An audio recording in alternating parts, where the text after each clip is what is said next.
Good, good to see everybody here. All Hi. right. Hey, hey. So we're gonna we're gonna dive in. Welcome to the Vocal Powerhouse Accelerator, Be Bulletproof edition. We still have a lot of people who are coming in, and so while we're waiting for everyone to join, I have a little getting to know you poll. So I'm gonna launch that for you guys to, let's see, here we go, to help us get to know you better. And it'll also help you guys to get to know each other better. So while we're waiting for everyone to join, you guys can see the poll that's popped up. Just go ahead and choose the answers that best describe you as everyone else is joining. And I would love to also know, I see you guys are all saying hi in the chat. Hello, Jennifer's in Idaho. Danny is in New Zealand. Danny gets the accountability award right now because I don't even know what time it is in New Zealand, but I feel like it's probably the middle of the night. So that's awesome. Welcome. And Jesper's in Sweden. Jesper, you made it. Hi. We've got Janet in the UK. Oh my God. Juliana, Italy. Like Europe is representing today. Look at you guys. I love it. We're international. Oh my God. Casey is in Singapore and Hawaii. That's awesome. Um, so excited that you guys have carved out the time and I know it's no small thing to make a commitment to yourself in your day, to be here, to honor your talent, your singing, your goals, your dreams, your creativity, like all these things that are right here for you that sometimes we just take for granted and we're just like, yeah, so like immediately just celebrating all of you for being here and taking the time to uh, spend on something that's really important to you. If you're just joining us, welcome, welcome.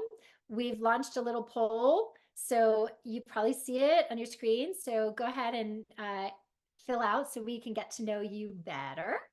And I am seeing who else is here. Nunzio from LA. Hello. Jessica, you made it. Hi, Jessica from Texas. Sharon's here. Barbara's here in Washington. Philadelphia. Nuri's representing Philly. Philly. All right. So if you're just joining us, go ahead and tap on the poll and just put your answers in so that we can get a feel for who you are and what you're about. And I know some of you I've already had conversations with, so I already know who you are, but go ahead and fill it out anyway, because it will help your fellows get to know you as well. Okay, so we are focusing on the idea of what it means to be bulletproof. And, I don't want you to think like singing is a war because that's like the exact wrong energy that we want to bring to this. But at the same time, the idea of being bulletproof is all about confidence. It's all about consistency, that we get the same outcome because we know how we have the foundations to be able to do that. And as part of this Vocal Powerhouse Accelerator, Be Bulletproof Edition, what we're going to be doing over the next 5 days is I'm going to train you on these essential pillars that every singer needs to be bulletproof and to understand what it means to go from unreliable, inconsistent, insecure to unstoppable. And when I was on live this morning, to me, what that means is that you have the utmost certainty that when you open your mouth, you know how to tap into that potential every single time, reliably, regularly, and be able to bring that when it counts, no matter what. To me, Sorry, we'll continue to follow all the process there from YouTube.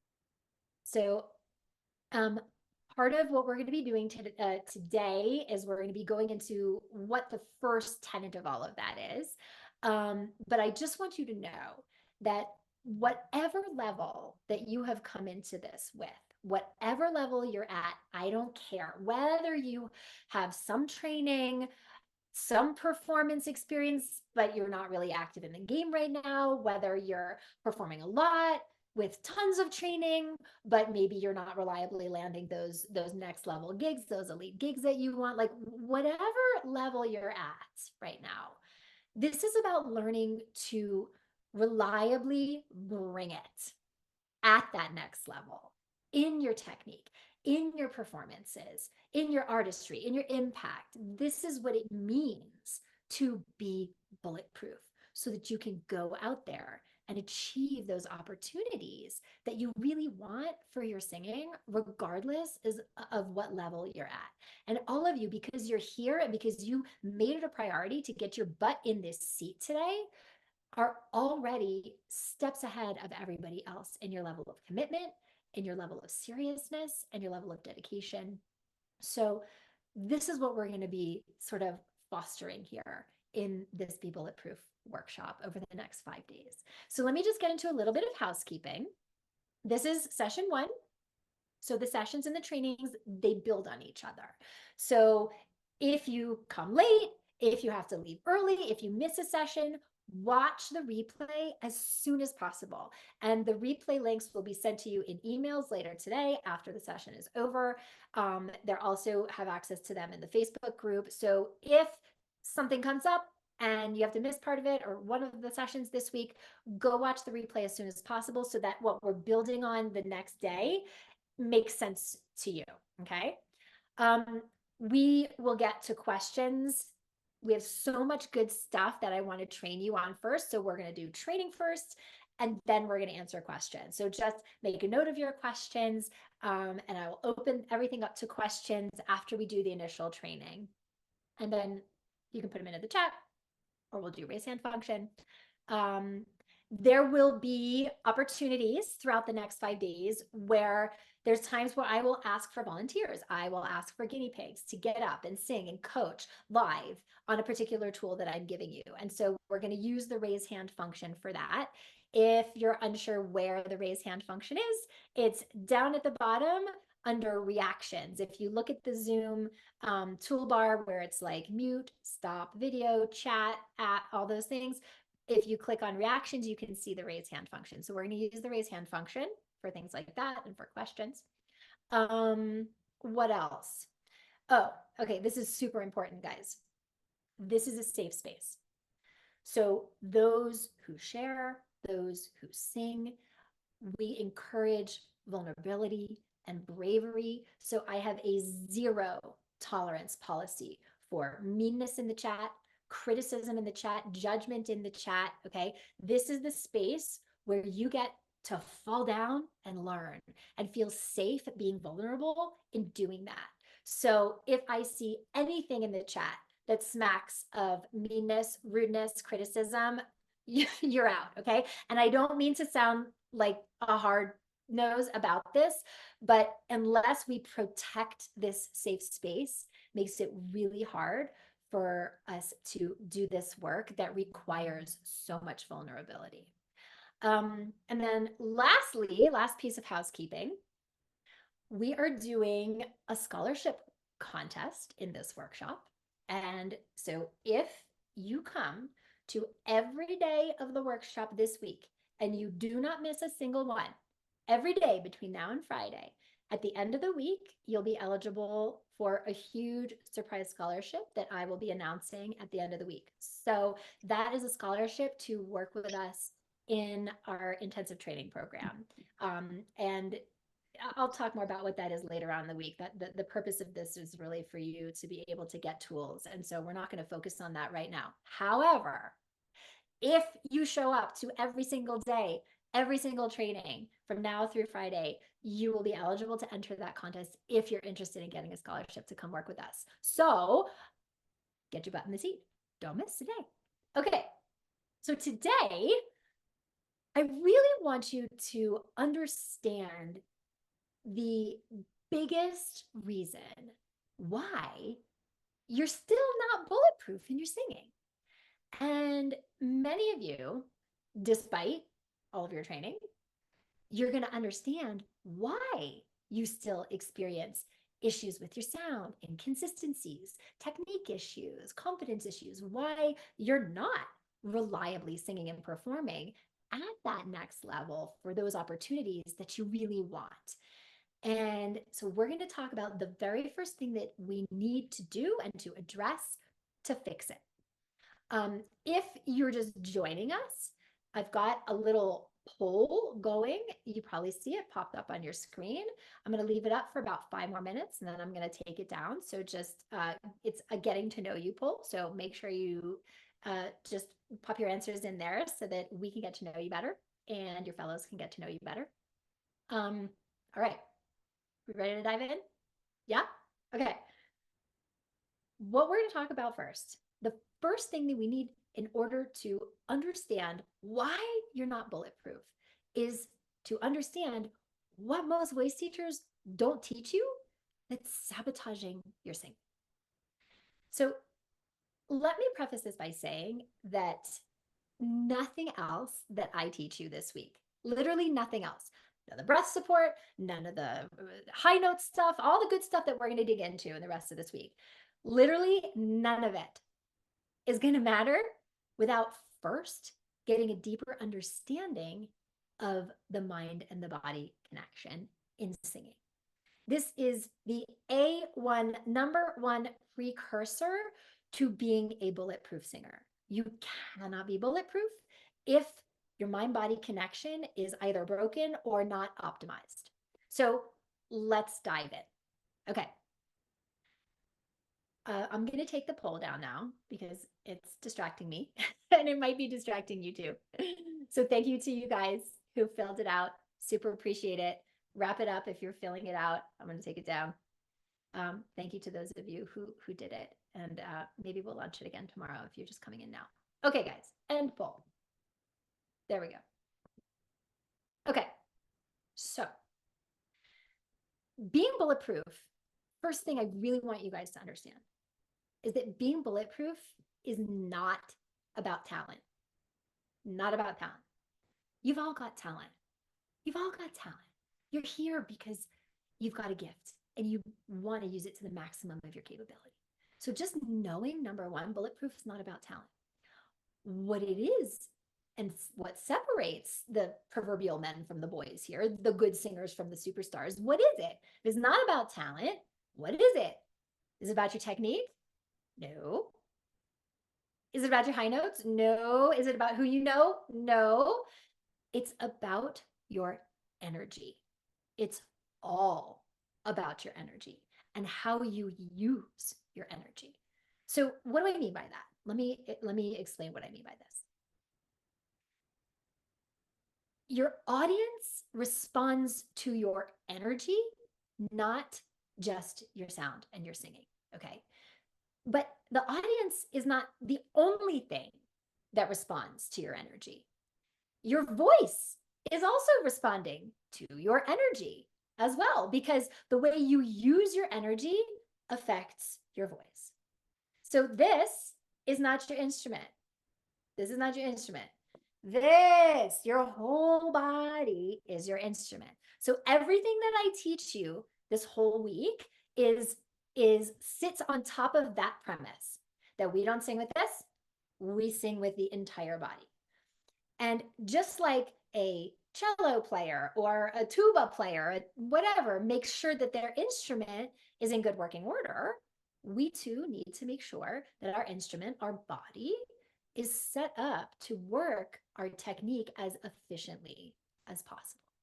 Because your body cannot do what your brain is sabotaging. Okay, so this is the first big concept of what we need to do to be bulletproof.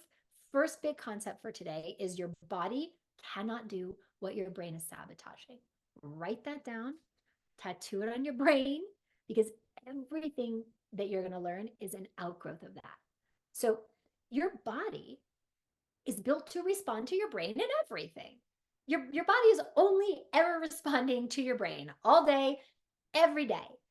You know, your brain is managing and directing the functions of your body, your digestion, your heart rate, all your basic functions, okay? And it's also, your brain is interpreting your environment constantly. and making meaning out of it, telling you how to feel about it, which causes a physical reaction in your body. Get that, okay?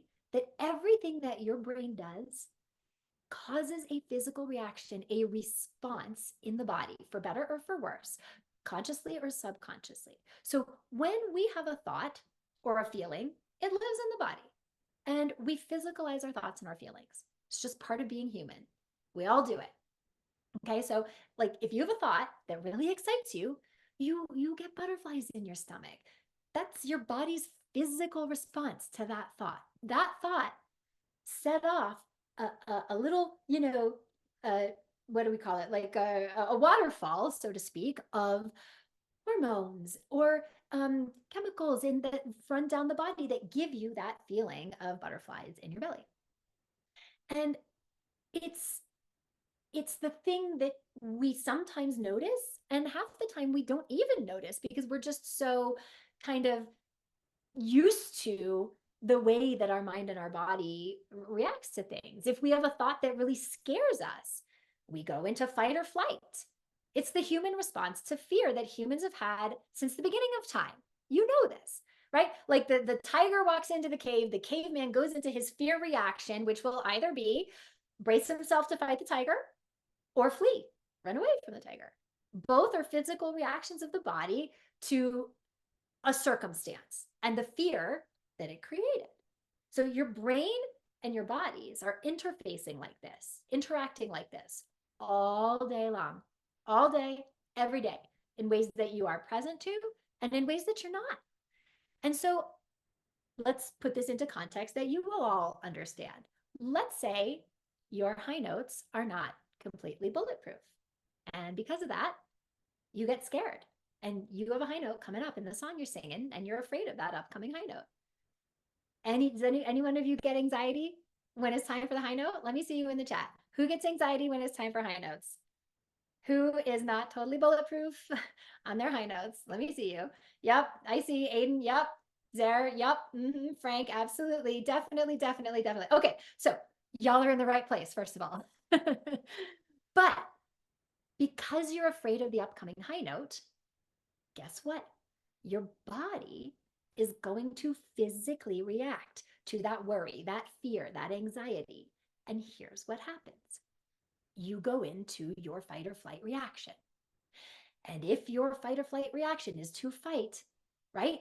Then literally in that moment, your body does not know the difference between getting the high note and failing the high note and like the tiger who has come into the cave to eat you.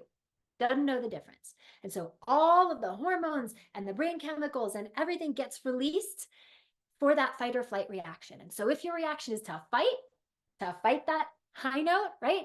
Because gosh darn it, you're going to get it. Okay, now your body's reacting to that. And what that looks like is make, force, do, push, manipulate, control. And your body literally does those things, which sabotages the technique that you already know. And now the high note gets botched.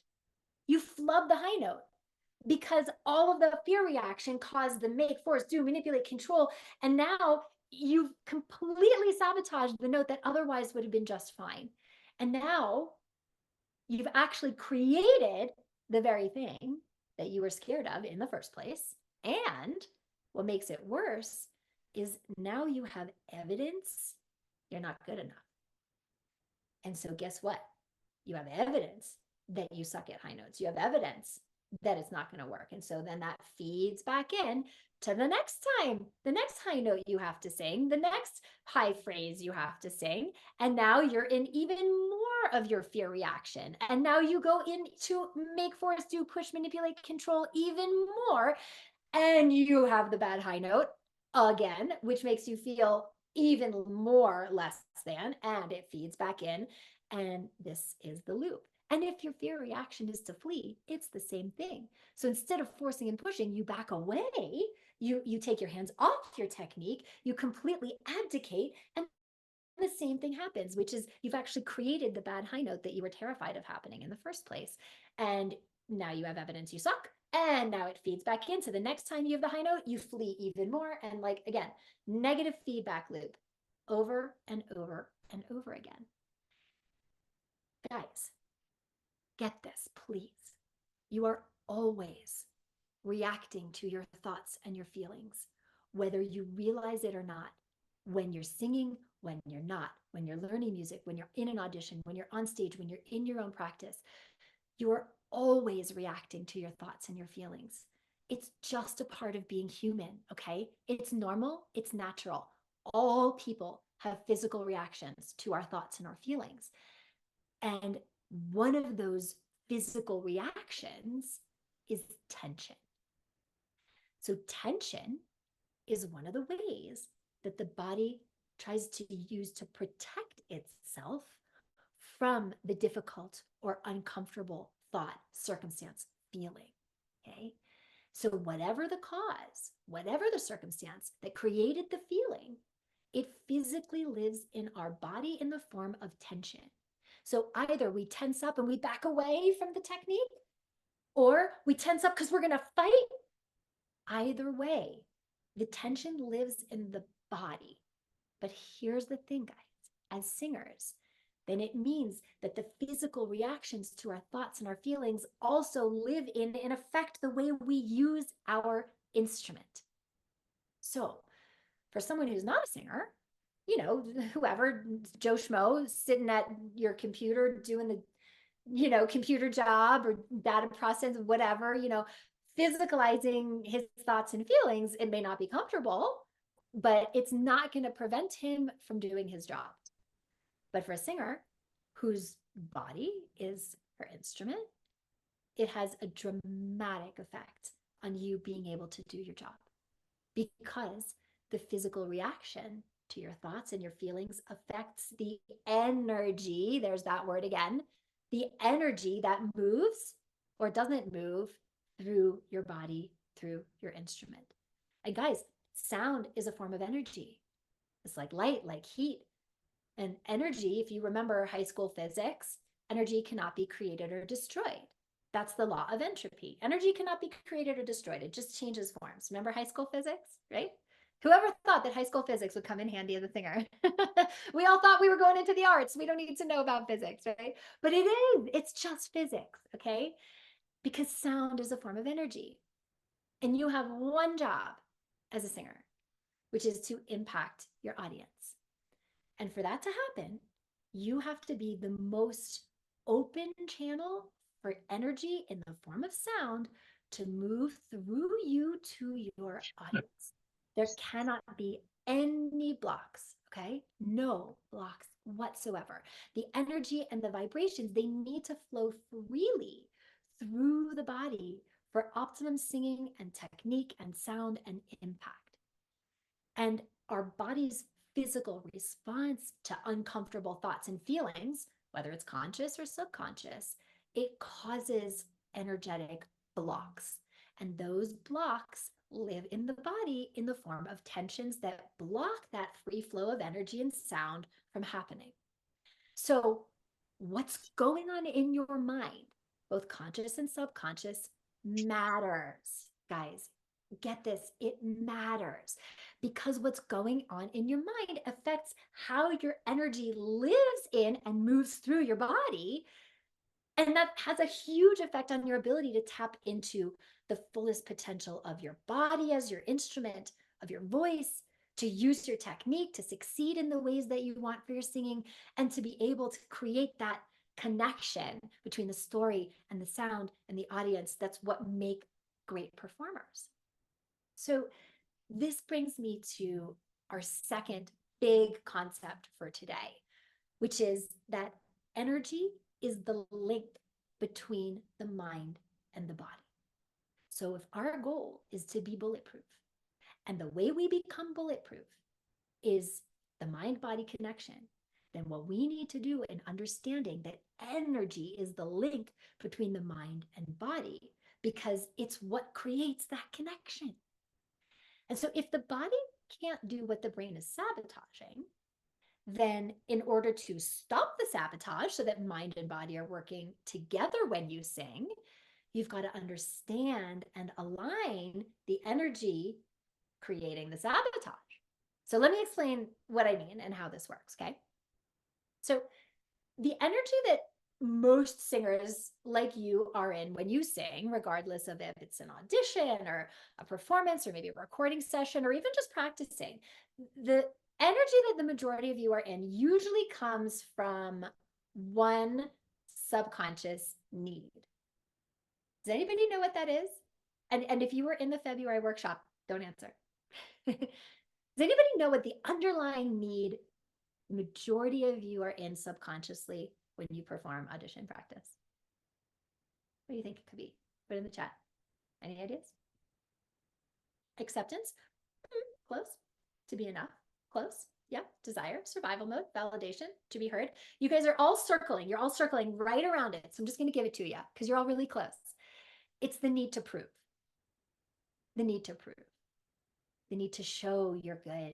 The need to prove your talent. The need to prove you're good enough to show you belong, that you're worthy, that you're talented, that you're lovable. None of us wants to admit this, guys. Yet this is where the majority of us are operating from, the need to prove. So let's be real here. Does anybody relate?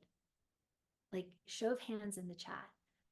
Who relates to this? Like, anytime you get up to sing is the need to prove you've got it, the need to prove your talent, the need to prove you're worthy, the need to prove you're better, the need to prove that you can do this, right? Yeah, I totally see you guys. I was there. There was a time I was there too. So I absolutely relate to this. And most of the time, guys, this is not conscious. It's the subconscious, not enough thinking and energy that is driving the bus most of the time.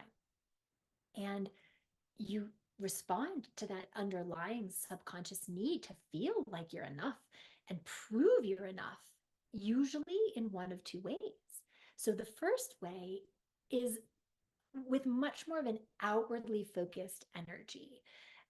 We've all probably seen singers like this on The Idol or on The Voice, like if you watch competition shows, and they're trying so hard and it's all very outwardly focused. Listen to me, watch me, clap for me, let me show you, it's all very this. It's like, and it's uncomfortable to watch them. And they may arguably have very good voices, but you just want to like shake them and be like, stop trying so hard. They're just trying to prove so much. Listen to me, watch me, love me. And we feel that as an audience. We tend to feel kind of accosted by it.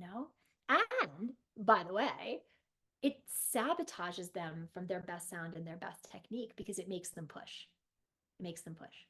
And they push because they've got something to prove. And gosh darn it, they're going to give it to you because they don't want to fail. So they just overdo and they push and they blow everything out, and it ends up sabotaging their best sound, sabotaging their best technique, and not being the most impactful performance. Not to mention the fact that, like I was saying, the audience just feels like accosted by their energy. It's like you just want to tell them to chill out and just like stop trying so hard. So that's one way that this need to prove really manifests itself in this outward excess of energy. The second way that some of us respond to the need to prove is actually by doing the exact opposite, which is by pulling back our energy, by receding, by shrinking. And it sounds counterintuitive, but here's what happens. So we finally got like a big opportunity to sing, to prove our gifts, to prove ourselves or to others, and show what we can do. What we've done, by the way, a million times on our own, practicing by ourselves. But now someone's listening, and we finally have an opportunity to show how good we are. And the pressure to prove our worthiness can just be so overwhelming for some that it becomes too much. And we shrink away from it. Or worse, it completely paralyzes us in the moment.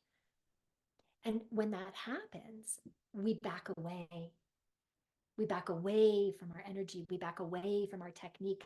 We stop trusting our technique. We stop trusting our instrument. We recede from it. And then nothing hooks in the body. And our sound and our performance suffers because of it. And not to mention that the audience feels that wall go up when you shrink back into yourself, like they feel it. I'm sure you've all seen performers like when this happens and you can just see they're like not there. There's like no connection. They're singing, but what their energy is actually broadcasting is contraction. It's broadcasting, don't look at me, whether they mean to or not. They've completely gone into the bunker. Okay. So I'm curious in the chat, do you feel like you're someone who the need to prove causes you to push outwards and be the outward version of proving, or are you someone who the need to prove too much pressure and then you go into the bunker? What would you guys say? Marie says push, Melissa says pull back, Karen says pull back, hold back, shrink. Coral, I can go either way. Yeah, that's true. Some people can, depending on the situation. Yeah, I see you guys. Danny, yeah. Okay, so guys, this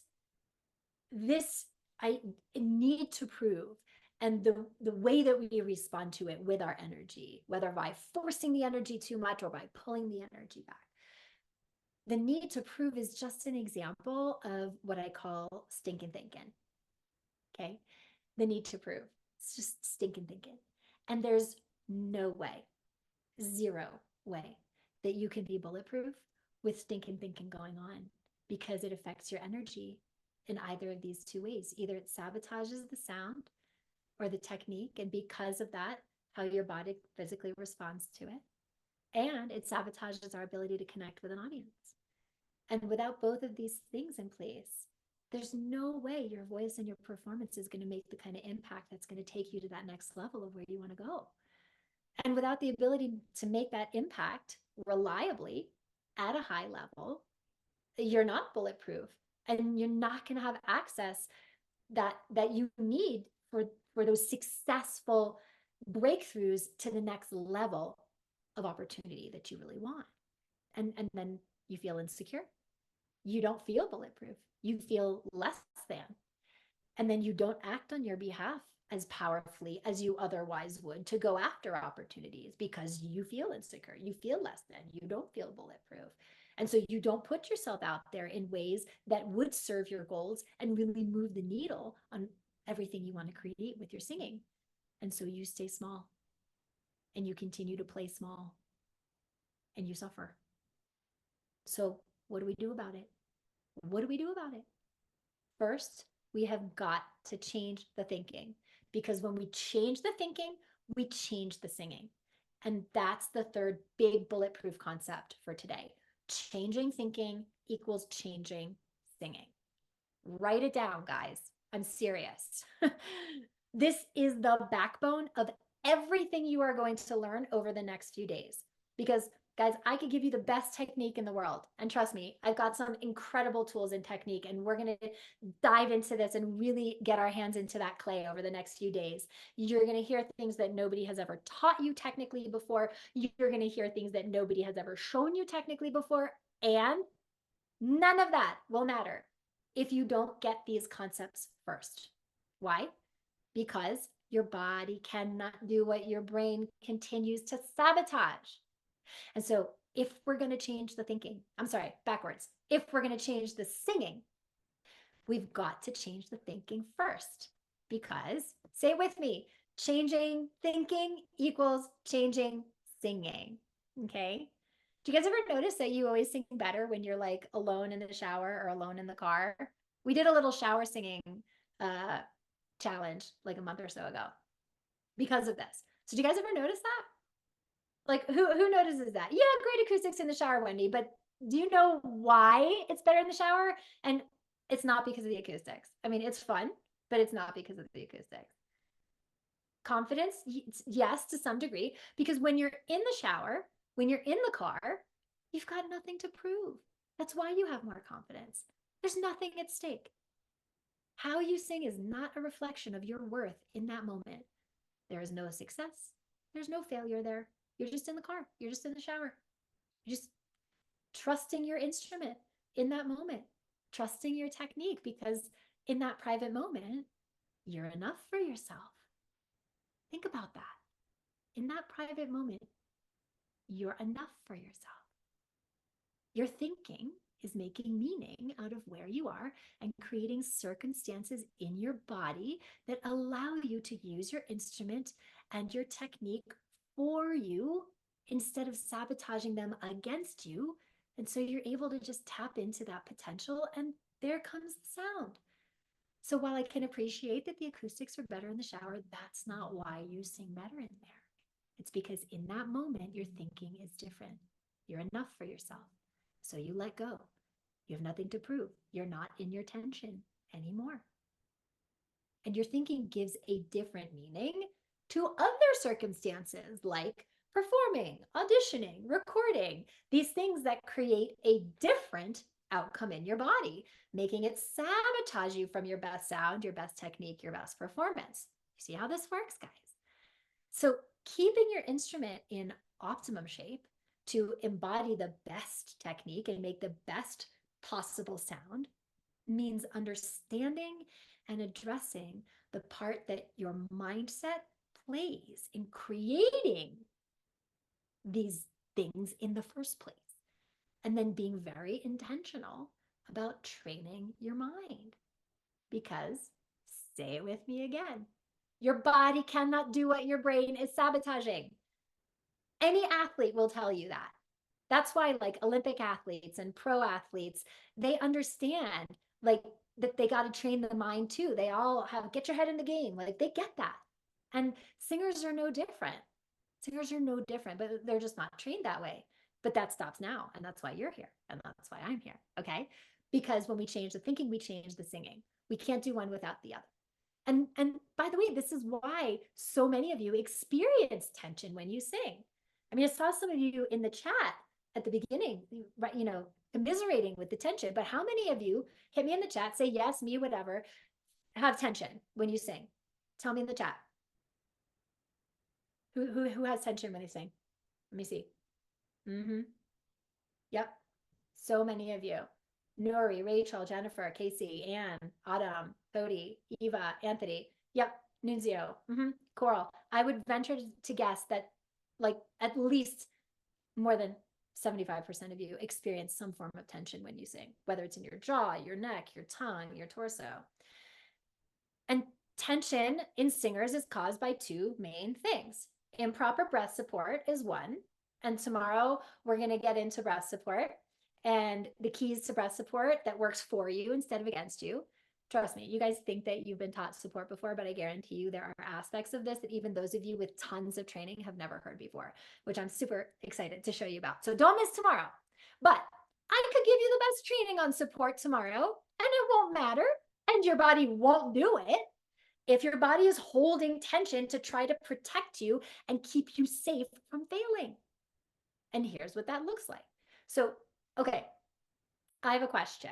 Let me have a volunteer, a guinea pig from the audience here. So who experiences a lot of physical tension when you sing? Like use the raise hand function. Okay. All right. First hand I saw go up was Crystal Craven. Okay. So Crystal, go ahead and unmute. So I have a couple questions for you. Okay. Okay. All right. First of all, where do you experience the tension? It's kind of funny. So a little bit in my throat, but I'll feel it in my shoulders, like my low back, my buttocks. Like I just kind of like squeeze it all together. How many of you do that, by the way? You just end up like this. Yep. Okay. So, and when do you experience it? Is it all the time? Is it just on the high notes? Is it on the long phrases? Is it when you're just in front of an audience? Like when do you experience it? Tends to be if I know like I'm gonna get to a high note, or if there's like maybe a place where I'm gonna hold it out really long. But if I'm in front of a large crowd, I will like shake like a leaf, and it's just I'm like trying to get through it. And I'm like, oh, there's just extra vibrato from all the nerves. Okay, so let's just have some support for Crystal in the chat for a second. Does anybody else get like this? Anybody else get like this where you just, by the time you get in front of an audience and it's just like, you know that this is not normal because when you're by yourself, it doesn't happen this way. But all of a sudden you get in front of the crowd and it's like a different story. Yeah. Okay.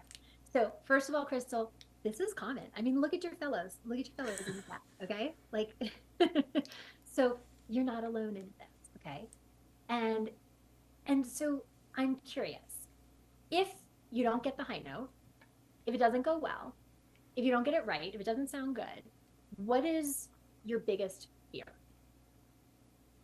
Then I'm gonna just pull back and like not really sing very well after that. Okay. Like I try, sometimes I'll just close my eyes and I'm like, no one's here. Like I'm just gonna keep going. And so in that moment, what is she doing, guys? She's going into the bunker. Okay. So that's what you can see. But let's say that happens and you don't sing well. What's your biggest fear? Okay, you don't sing well, then what? Then what's your biggest fear if you don't sing well in that performance? I don't, well, then that carries on because then any other opportunities, I'm kind of like, well, if I have to sing anything where I might get have to sing that song or whatever, then I'm like, someone else can do it. Okay, and so then you're not putting yourself out for opportunities anymore. And so if you stop putting yourself out for opportunities, then what's your biggest fear? That I'll just kind of disappear and be irrelevant. Okay, so guys, I want you to see where this goes because these are the dominoes. We went from fear of the high note. That's not really what it is. It's dominoes falling, falling, falling until I will be irrelevant. So in that moment, the meaning that Crystal's mind is making out of that high note is whether I will actualize my gifts and be relevant, or whether I will literally, nobody will ever know that I was here and I don't get to live my purpose and I don't get to make my mark and I will be completely irrelevant. And so what happens if you're irrelevant? Yeah. I don't know. Like I mean, most of the time when I'm singing, it's for church and stuff, but like I don't want to be a distraction. I don't want to be the people that no one cares about or remembers, you know. I know I have my own insecurity issues, my own mental health issues that contributes to that. We all do. And you're so brave and even sharing this. Like, I so honor you for just even saying these things out loud. These are the things, guys, that we all have, that we all think about. In that moment, her body is no longer reacting to the high note. It's literally the tiger that has come into the cage to eat her. And that is, the tiger is the fear of being irrelevant. That's what's driving the bus here. And so her body goes into that fight or flight reaction. And for her, it's flight. She goes back into the bunker.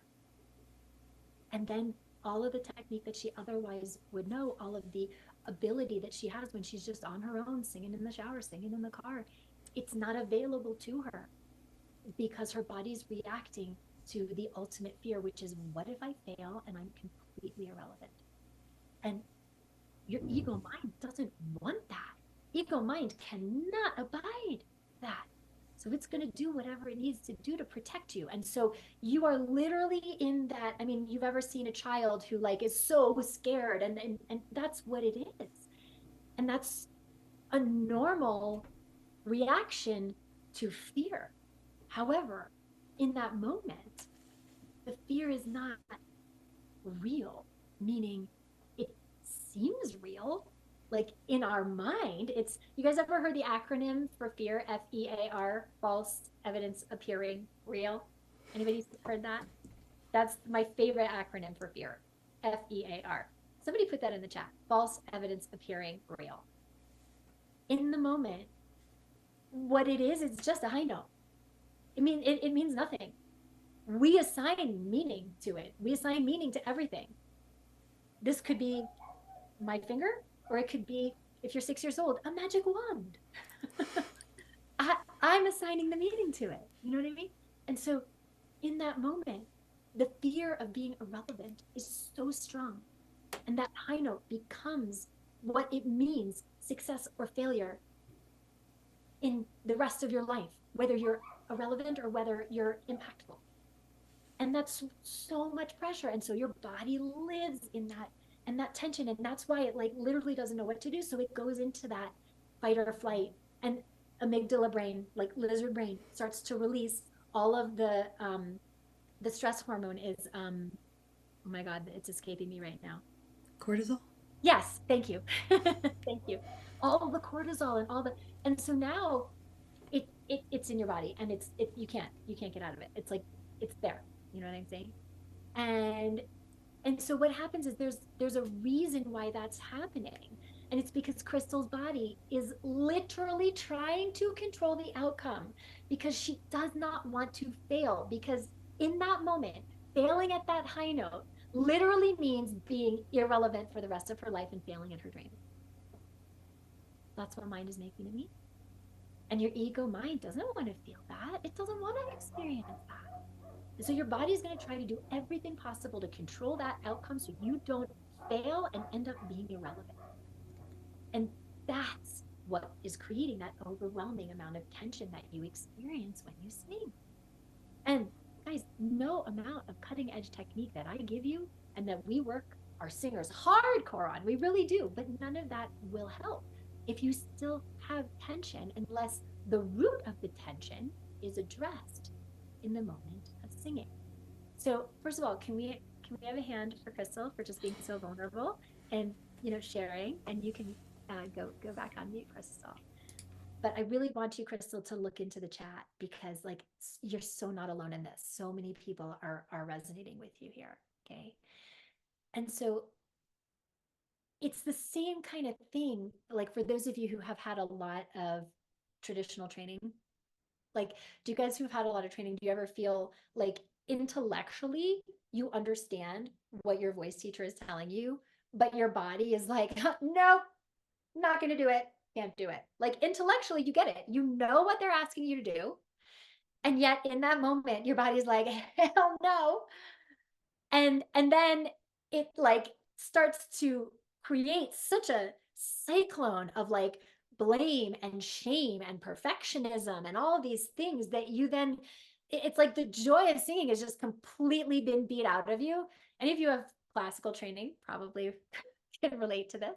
I mean, that was certainly my experience with traditional conservatory, style traditional training. But the thing is, all of the cyclone and the domino effect of all of that, right? When they're telling you and you intellectually get it, like you know what you're supposed to do, but your body will not do it. It's because technique is not optimized in a vacuum. It's not. You've got to get present to the thinking going on behind the singing if you're going to go from good to great, if you're going to be bulletproof and reliably stand out from the competition and make the kind of impact that with your singing that gets you the opportunities that you really want. And so to that end, in order to get the best possible results from the techniques that I'm going to teach you over the course of this week, and so that you can embody them much more quickly, I'm giving you two things to do tonight to set that foundation for your mindset. Okay. And this is the first guided meditation that I have all of our singers do who come into our intensive training program, because this is the meditation that sets your present moment body awareness. And so I'm giving you a guided meditation and you'll get the homework links. Don't worry, we'll put them in the chat. We're going to put them in the Facebook group. But the most important reason for this guided meditation on cultivating present moment body awareness is because being able to tap into and cultivate at that present moment awareness, it's the first and most important step in creating a really strong mind body connection for singing. And so, can I ask in the chat, how many of you guys have meditated before? Just put a hand or put a yes or whatever. Tell me in the chat. Do any of you maybe have a daily practice or something that you've dabbled in? Yeah. Oh, cool. Okay, great, great, great. Question for those of you, anybody like totally new to meditation? Anybody, anybody new to meditation? Just put new in the chat so that I can see if you're new. Let me see who's new. Pretty new. Okay, bunch of new people too. Okay, awesome, awesome. Okay. Yeah, I see. Cody and Angelica has a daily practice, but some of you are, yeah, a whole bunch of you are new. Kathy, Kim Ann, yeah, Rachel. Okay, so you guys are going to do this meditation today after we wrap up. It's about 20 minutes long. It's guided. And I'm going to give you an MP3 that you can download. Okay. And if you have a meditation practice, just empty your cup, be open to a new kind of meditation. This is specifically designed for singers for present moment mind body awareness. If you are totally new to meditating, allow yourself to just be open to the experience. First, you guys, there is no wrong way to meditate. The only wrong way is to not do it, because meditation is the most proven and quickest way to set mind body connection. Okay. I suggest for all of you finding a comfortable place to sit where your back and your body is supported. I don't recommend laying down for these meditations unless you have like a physical limitation, which makes it difficult for you to sit for 20 minutes at a time. Especially if you don't have a meditation practice and you're relatively new, lying down, it's really easy to just fall asleep. And that might happen, and there's no judgment. You can just see, okay? But I suggest finding a comfortable chair or cushion where you can sit, where your back is supported. Again, there's no right or wrong way to experience meditation. You may find that your mind during the meditation wants to wander to a conversation you just had, to your to-do lists, to some other distraction. And that is going to happen, and that's okay. That's normal. You may realize that all of a sudden you've missed what the guide is saying, and all of a sudden we're talking about something else, and you're like, where did I go for 5 minutes? It's normal, especially if you've not meditated much before. And so when this happens, just what I like to do, and I'm going to give this to you, when that happens, is just to label it thinking and bring your awareness back to the guide's voice. And so you're going along, and then all of a sudden you realize that you're in your to-do list. Oh, thinking. And then bring your mind back. And it's a practice of bringing yourself back into the present moment, back into the moment of your body, your breath, the sound. Okay. And so these daily meditations are really integral to teaching you how to be totally present and how to witness, just how to notice what is without an agenda. Because usually the mind has an agenda that keeps you from being present. And usually the mind is in one of two places. It's either shaming you about the past. How many of you do that? Oh, I said the wrong thing. Oh, the boyfriend who broke up with me. Oh, the last audition I had that didn't go the way I wanted. Oh, the note that I sang that really sucked, right? So mind is busy either shaming you about the past or tripping out about the future. Okay, how many do that? Oh my God, what am I going to make for dinner? I don't even have enough groceries. What if I fuck up the audition? What if I mess up in the thing? What if my boyfriend breaks up with me? What, blah, blah, what if, okay? So that's usually where the mind is, either busy shaming you on the past or future tripping on what's to come. It is rarely in the present moment with you, but the body is always in the present moment.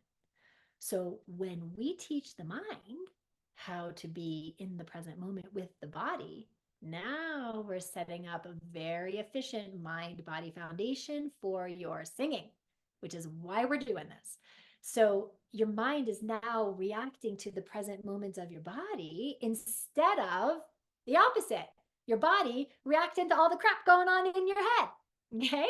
So this meditation is designed to help you get present in your body, help you identify and let go of what's going on in your mind that's living in your body that you may not even realize. So that's the first thing, okay? Meditation. Do it tonight. Do it each day this week. Then tonight, I'm also giving you what I call a thought exercise. And that's like a little journaling exercise to help you get a better awareness of your thinking as it pertains to your singing. And so I do these thought exercises all the time with the singers in our intensive training program. They're a very powerful tool to help you gain new awareness about what's been going on for you, both on stage and off, that's affecting you in ways that you wouldn't otherwise realize. So tonight's thought exercise is specifically for mind-body clarity connection. So do your meditation, do your thought exercise tonight. The meditation, like I said, is something you should do each day this week. It's not like a one and done thing. Okay. If you were here with us for our February workshop, don't get sucked into the mindset. If you were here in February, that mindset of, oh, I already know this. I've already done this before, did it, checked it, and then skip it. Do not do that. Okay. Do the meditation again. Think about it this way. Go deeper this time.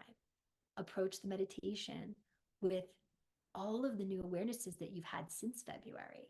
Approach the thought exercise from a new intention from where you are now, which is not where you were in February. Okay. Guys, we're talking about creating new neural pathways here to link mind and body. And that requires conditioning, requires repetition, right? So if you've done it before, do it again. And if you're new to it, dive in with curiosity. So everyone do both the meditation and the thought exercise tonight, and then do the meditation every day this week to, and by the way, we have our Facebook group that you guys are in. Go post in the Facebook group to celebrate that you've been accountable to this. And so I can celebrate you too. And I want to hear what your experience is like doing it, how it's going, how it's been in the meditations, what the thought exercise is like, what you discovered. So post those things, and also post if you have questions about them too, so that I can support you. So Ashley just put the link to the Facebook group in the chat. If in case you're not in there, get in there. She's going to put the link to the homework in the chat. There's the homework. Copy the link. Okay. It'll also be in the Facebook group, but copy it now so that you have tonight's homework. Both the thought exercise and the meditation are there in that URL. Okay, so we have a few minutes for Q&A. So I'm happy to open it up. You guys, don't forget, we're diving into breath support tomorrow. So be there. Make sure you get your butt in that chair, because we're going to dive into foundations of breath support that are really game changing. So don't miss tomorrow. Okay, so I'm happy to open it up to Q&A now. I see Nunzio was asking, is the thought exercise to link mind and body? Yes, it absolutely is. Okay, so I'm happy to open it up to Q&A. So I had seen some hands earlier. If I didn't answer the question or give you the support, I'm happy to do it now. Okay, I see Karen. Go ahead and unmute, Karen. What's your question? Hi, can you hear me? Yeah. Okay. I didn't know if this was working. This may be off topic, and if it's not okay, just let me know. It's something I've been curious about. I struggle with singing on tune a lot. And of course, when you're someplace, a great building that's got amazing acoustics, you can hear yourself. And I was trying to figure out, how can I do this at home to help with my hearing when I'm off pitch and working on that. And I use a pan to put my phone in to make my phone louder. And it made me wonder how that would work by holding the pot up to my mouth. Do you know what I'm talking about? Yeah. Singing in. And have you ever tried that? Well, so it's another reason why oftentimes you'll see recording artists have like one headphone on, one headphone off, or so it's something you can experiment with. I mean, there's nothing wrong. You're not going to hurt yourself. You know, she's not going to hurt herself by putting a pan in front of her face. You know what I mean? But I want to zoom out a little bit, okay? Because at the end of the day, you guys, you don't need to hear yourself. You need to feel yourself. And what that means is what you hear inside your head is not what we hear outside. Mm-hmm. You've all heard yourself like on an answering machine or something. And you're like, is that me? Is that what I sound like? You know what I'm saying? So you already know that what you sound like inside your head is not what we hear out here. And most of you are very busy manipulating all kinds of things to make it sound great inside your head. But all those manipulations actually make it sound worse out here. And so what we're going to learn over the course of the next few days is a lot of fantastic techniques and tools to start to learn the feeling of the good sound instead of the sound of the good sound. Now, what you need to be able to hear, you need to listen to the accompaniment, you need to listen to, the orchestra or the band or whatever you're singing to, that you need to hear. But what's more important is for you to understand the feeling of the good sound so that you can recreate it every single time, so that it doesn't matter what kind of room you're in. It doesn't matter if you're in a room with fantastic acoustics or if you're in a room where the acoustics are not so good. So we're going to dive into that a lot this week. And so good question. So stay tuned. Yep. Okay. I see Frank has a question. Go ahead and unmute, Frank. Hello. So Hey. I came from the generation of crooners. Yeah. So Frank Sinatra, Barry Manilow, Mhm. right? But what I would like to learn is, when I listen to the newer singers of today, they have a way of and moving up and down.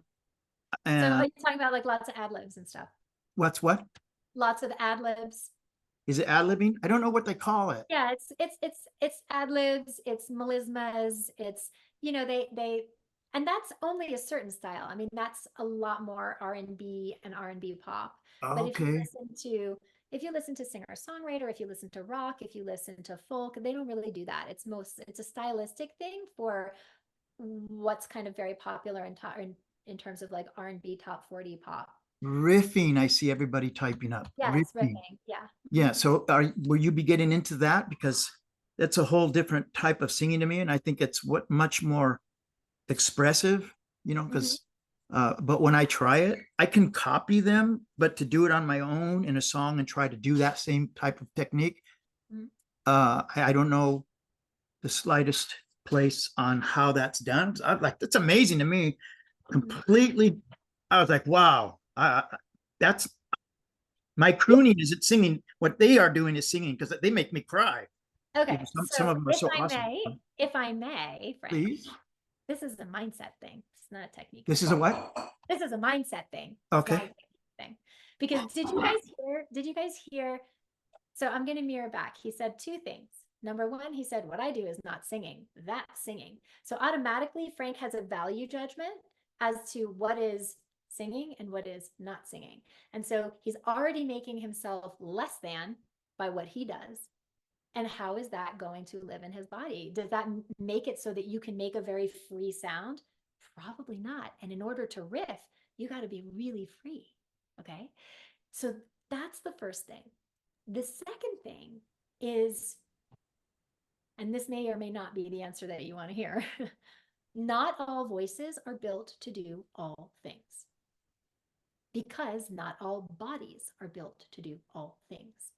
Yeah. And your body's your instrument. And so if you think about, like I use this analogy all the time with my singers in our program, a long distance runner, somebody who is an Olympic marathoner, right? Their body is built for that. And they've studied this. Marathoners have more slow twitch muscle fibers than an Olympic sprinter. An Olympic sprinter has more fast twitch muscle fibers, not because of the way that he has trained, but because he was born with. That's what he was born with. Okay. And so you have this amazing ability to be a crooner. So you're like the long distance runner who thinks what he does isn't worth shit, pardon me, because he's not winning sprints. No, not like that. What I mean is I know I could do it. I know. I'm being I used to do chorus. I've done theater. I've competed with singing and everything. But when I hear that style of singing, that amazes me. I can copy them, but I've never even had or heard of any kind of training that teaches them how to. Oh, and thank you. Somebody said, thank you, Jennifer. I wouldn't even know where to begin except to copy them. I don't know what there's a type of practice. I don't know if there's somehow they loosen up. And because sometimes when I get it, it gets knotted in my throat because I start to cry because it sounds so good. That's great. Well, has that ever happened? By the way, like I just want you to know I'm kind of being facetious in my examples. You know what I mean? Yeah, that's all right. But that, so what I think that your inquiry should be over the next few days is it a technique thing? is there something in my technique that, because it sounds to me, the reason I said it's a mindset thing is because you said I can do it when I copy them, which means that physically you can make that sound. You can do the runs, you can do all that Yeah. stuff. So it doesn't sound to me like it's a technique thing because you're doing it when you hear it. It sounds to me, the reason I said I think it's a mindset thing is because there's an insecurity around never having done it or not really knowing what to do that kind of stops you from experimenting and falling flat on your face to do it. Because when you do runs and stuff like that, you got to be willing to fall flat on your face because it's something you're inventing when you do riff. It's something you're inventing literally in the moment, like right then and there. I don't know what's going to come out next. I have no idea what's going to come out next. But the only way I can do that is because I'm like literally willing to fall flat on my face and make a bad sound. And it's not a muscle that you really have to build when you're doing crooning because you're doing standards. You're doing, what's prescribed. And so that's why I'm saying it's a mindset thing of like being willing to fail, being willing to fall flat on your face, being willing to experiment with new harmonies and melodies in the riff, and it being okay for a while that it doesn't sound the way you want it to sound. You know what I mean? Yeah. But building that muscle of freedom and experimenting. It's like anything we learn, repetition. But Yeah. I don't want to just repeat what they're singing. I want to be No. able to do that with Right. other songs that I like that I think would sound great. Right. That's what I'm saying is not the repetition of what they're doing. When I say repetition, I mean finding a chord and no. Okay, that was interesting. Let me play another chord. Oh, I don't know. I'm just playing. Like give yourself that permission to have it like not be perfect, to have it sound bad before it sounds good. That's the muscle that you need to build, not the over and over again of what the riff is that somebody else Yeah. did. Yeah. Thank you. Yeah, absolutely. All right. I see Connor. Connor, hello. Good to see you. Hey, Arden. I'm so glad to Hi. hear finally talk to you again. Yes. Yeah, so I want to ask you this question because you have both experience in the classical singing realm and in the pop realm as a singer-songwriter.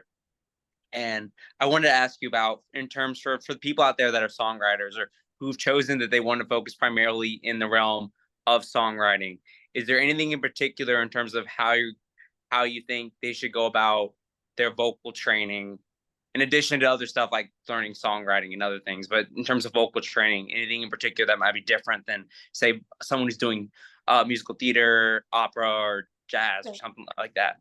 Right. So two thoughts immediately come to mind. This is a great question. By the way, how many of you in the chat, how many of you feel like you kind of straddle genres? Like maybe you're classically trained, but you also are like do pop or singer-songwriter, or like you do jazz, but you also have like operatic training or something.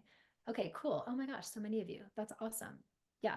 So two thoughts immediately come to mind. The first is that 90% of the technique is exactly the same no matter what genre you sing. Doesn't matter if it's opera, doesn't matter if it's pop, doesn't matter if it's musical theater, jazz, whatever. 90% of it is healthy technique, is your breath support. It's how you tap into your resonance. It's the ideas that we're going to be talking about this week that are like the foundational things that create consistency in the body and in the mind. The other 10% has to do with the shape of your resonance. So an opera singer is using a slightly different shape of resonance for her head voice than, say, a musical theater singer or a pop singer. But that's like the last 10%. You know what I mean? 90% of everything else is exactly the same. So that's the first thing to know in my experience. The second thing to know is, especially for songwriters, especially if you're somebody who's writing your own music, if you don't know how to tap into the full potential of your voice and like know what that is, like if you're not somebody who's ever really had training, and let's say your range is pretty limited, or you're kind of scared of using head voice because you don't know how to support it, or it's inconsistent, or you're somebody who doesn't really sing big long phrases because you don't feel confident that your breath can support that, then you're not writing songs. Your writing is limited because your voice is limited. Mhm. Because you're only going to write what you can sing. You're not going to write something you can't sing. At least I hope you don't. And so, Yeah. and so for singer-songwriters especially, the more you get in touch with the true scope of your instrument and the true potential of your instrument, you're able to write things that are so much more interesting and so much more powerful because you actually have access to the full capacity of your instrument. So I don't know if I answered your question, but that's why No, I've been no. I training think also having like experience in other realms, like and using that in songwriting, sing songwriting, I think also can help too. I think it's like good to have experience in all of them.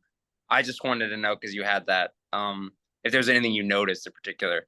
Yeah, I mean, what I notice is that 90% of it's the same. Okay. Like healthy singing is healthy singing is healthy singing. It doesn't matter if you're an opera singer or you're a pop singer. Like 90% of what you do to create that healthy, powerful, consistent sound is the same no matter what genre you sing. All right. Awesome. Thank you so much. Yeah, you're so welcome. All right, I've got Nathaniel next, Jasper up, and then we're going to call it a day. All right, Nathaniel.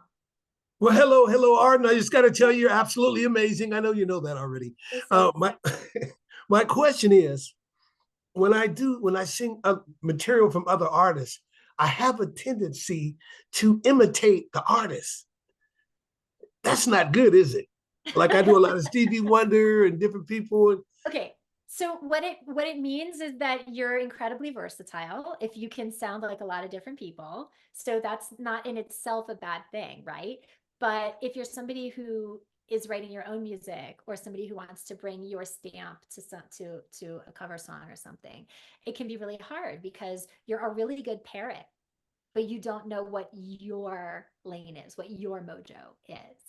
Let me ask you guys in the chat, do any of you feel like Nathaniel, like you're like a really good parrot? You can do it just like the other artists, but when it comes to finding your own sound, that's something that you feel makes you insecure, that you're not even sure where that is. Okay, well, first of all, Nathaniel, look at everybody in the chat. Okay, so you're definitely not alone here. Okay, and we're going to be dedicating an entire day's training to this later on in the week. So it's the idea of how do I tap into my own sound? How do I find my own mojo with this? You know what I mean? And like a lot of things we're going to be talking about this week, a great majority of it is mindset. Is, well, who am I if I'm not sounding like somebody else? And is that sound enough? Am I enough just sounding as me? Or, you know, and I don't mean to say that this is you per se, but just a lot of the other artists who I've worked with who have had the same experience as you, oftentimes it really boils down to like fear of just like not putting on that cloak of the other artists. Who would I be then? And so then it's like that bravery of, well, let me experiment. Let me not try to sing Stevie like Stevie. But what would happen if I let Nathaniel sing Stevie? Because you guys, like, we get this idea in our head that in order to be successful, we have to sound like the person. We have to sound like Stevie, or we have to sound like whoever, you know what I mean? Luther Vandross. Luther, oh my God, yes. And we love Luther. He's amazing. But guess what? The world already has a Luther. The world already has a Stevie. What the world does not have is a Nathaniel. And that's mindset. Thank you. Thank you very much. Stay with us because I think it's on Thursday, or it's later on in the week. We're doing a whole day about this. So be there. Awesome. Okay, Jasper. Hey, Jasper, how are you? It's so good to see you.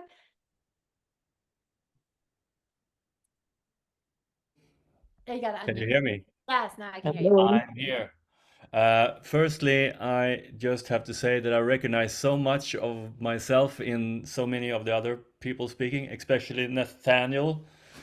I mean, I don't know if you remember what we talked about, Arden, when we had our Zoom call, like, I'm also the parrot. And I thought that was what singing was when I started. I'm like, I don't know.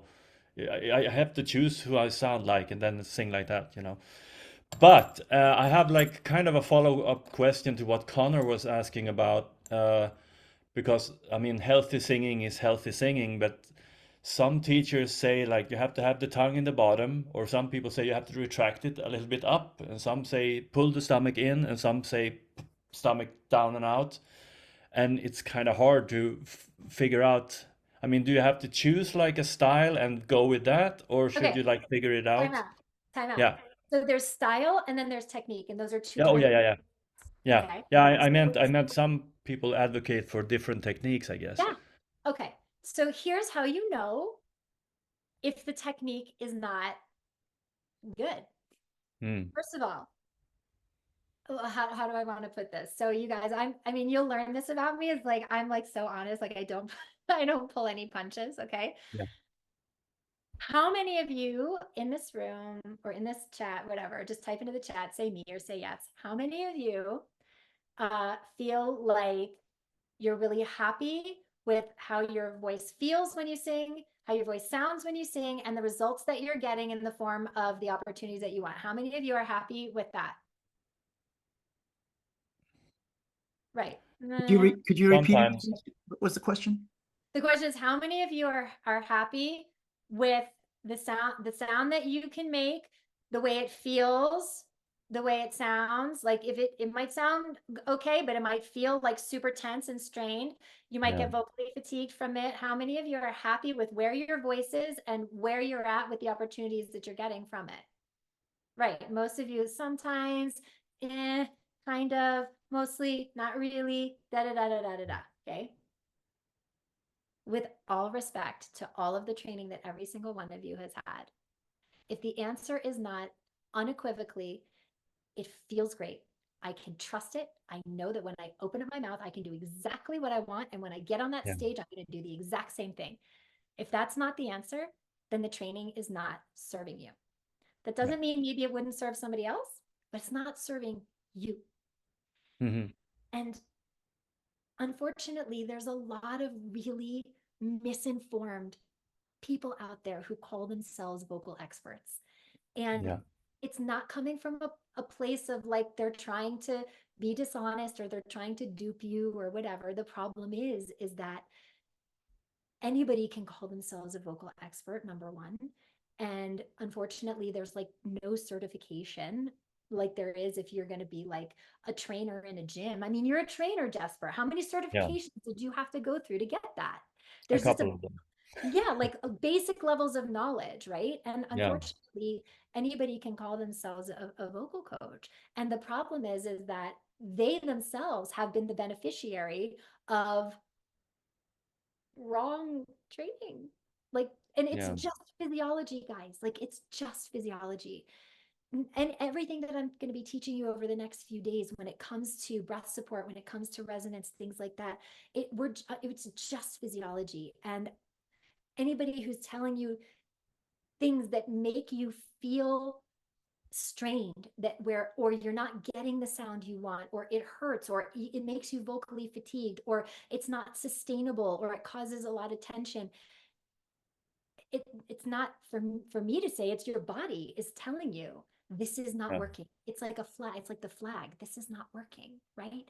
And so Mm. while I can appreciate that there definitely is like a ton of conflicting information out there, you guys, when you do the technique right, it feels good. And you will all experience that this week when you stay with us for the rest of the training. It's like everything hooks in and it feels effortless. And if you're not feeling that, it's literally like your body telling you, hey, pay attention. You're not doing something right. It's either because you weren't taught the right thing, you were actually taught the wrong thing by somebody who just unfortunately didn't know any better, Mm. or maybe you were taught the right thing, but not by somebody who really could explain to you how you're not doing it right in your body. Like they understood it, but they just didn't have the best sort of deductive powers to see how you're still not embodying it correctly. Or they did, but they were missing the mindset piece. And unless they're going to address that, your body is going to continue to do all the things that sabotage you despite knowing what the good technique is. So Yeah. I promise you guys, as we go through, and like I said at the beginning, that these sessions will build on each other. that you will learn all of these things and be able to deduce for yourself, oh, what's working, oh, what's not working. So I'm glad you're here, Jesper. Thank you very much. We are so over time. So I'm going to hear Veronica's question and Patrice's question, and then we do have to call it a day. But I will answer any one of your questions if you want to put it in the Facebook group, if anybody has any other questions. Okay, Veronica.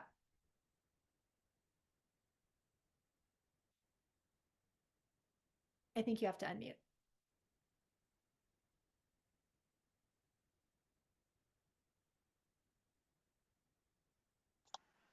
I'm sorry, I raised my hand. I didn't have a question really, Okay. but well, we're glad you're here. yeah, thank you. I just know that I do need to change my mindset. There's a lot of fear, especially in one of my last situations where I was just anyway, it wasn't in the key that I needed to sing it in, and so it was going way, way low, and so I went up, and when I was all done, I got yelled at by the guy in charge. So I was like, I'm not going back there again. But and you know, you guys, we've all been in situations like this, right? We show up to an audition and it's in the wrong key, or you know, whatever the situation may be. And if I may, Veronica, like that's a mindset thing, right? Like if I'm you in that situation, I'm not singing that. If I hear it's not in the right key, I'm like, oh, excuse me, I'm so sorry. Hold on. Even if I'm in front of an audience, I think we're supposed to be in G. I think that's not right. And like I'm like full on boundary. But I learned how to do that in my mindset. And I used to be exactly like you, and I would just keep going because I didn't want to stop, or I was embarrassed. I didn't want to, like, you know, be seen as unprofessional or whatever. And so I would just keep going. But then I wasn't doing myself a disservice because now I've set myself up for a situation that's going to sabotage me because I didn't set the boundary. Right. And so getting, like, as you do the thought exercise tonight, I really encourage you to just kind of reflect on what are the things that, you know, and we all, I guarantee you, you're not the only one who's done this, where it's like, you know, it's not right, and yet you keep going, you know what I mean? But like, why is that okay? Why was that okay in the moment? Why was it more important to please them than to set the boundary for you? Right? And so these are the things, you guys, like half the time it has nothing to do with singing. That 150% shows up and sabotages the experience, the voice, the career, all of it. And so now she says, well, I'm not going back there. But maybe she does a disservice to herself by doing that. Maybe there's opportunity for her there. Right? So again, it's like 360, guys. We got to look at these things like in a very 360 way if we're going to be bulletproof, because part of being bulletproof is understanding what your boundary is and being able to stand for that so that you don't cut off your nose to spite your face. You know what I mean? So yeah. Thank you for sharing that, because I get, like, we've all done that. You know what I mean? Yeah. Thank you. Okay, guys. Thank you so much for an awesome day one. Make sure that you got the homework link from the chat. Maybe Ashley, you put it in the chat one more time. This is where your meditation and your thought exercise live. Come tomorrow, same time. You'll get the Zoom link in the morning to your email address, same thing. Go post your distinctions in the Facebook group. So by that, I mean your ahas, the things that made sense to you today, the things that you want to remember today. Is the fastest way to solidify new learnings when you have to regurgitate it. So not only is it good for you to really condition these new ideas in your brain to go post your distinctions in the Facebook group, but also you'll read distinctions that others have and you'll be like, oh, right, yeah, that one. And they'll read yours and it'll reinforce theirs too. So thank you for an amazing day one. Enjoy the meditation, enjoy the thought exercise, do it tonight. Show up for every day this week, and I will share with you the big scholarship opportunity for our program towards the end of the week, if that's something you guys are interested in too. And I will see you tomorrow. We're doing breath support tomorrow, so be here. Bye, everybody.